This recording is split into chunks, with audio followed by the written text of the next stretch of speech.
See that stair tread tool? See how nice that looks along the edge? Look at that. Nice and clean. It doesn't even look like anybody has been here other than me needing to vacuum up the carpet. That turned out really good.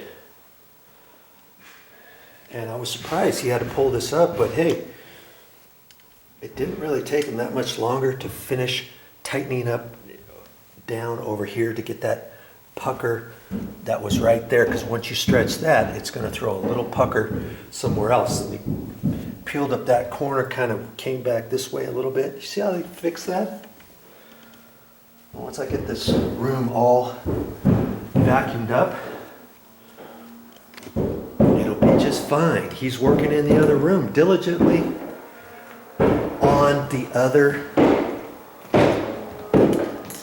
opening here that was puckered. I figured since he was going to do the one room, he might as well do this one because this one was puckered too. Okay.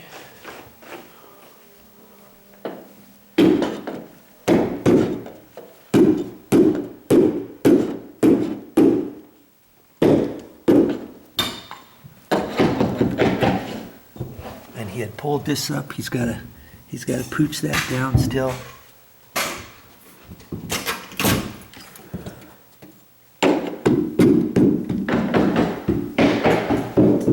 Looked in the other rooms of the house and I made the determination this room here is fine. Okay, so he doesn't have to do anything here. You don't have to do it in every room, but if you had a pucker here too, you know you could fix that one just as well, don't you? Now that you've seen this. All right. Cool. Nice, huh? Yes, very nice. Why don't we give those stairs a go? Yeah, he's getting ready. He's going to do some steps here in a minute. You want to watch that video? Stick around. I'll put it on my channel. Don't worry. That's all I have for this time, but I'll be back with more videos.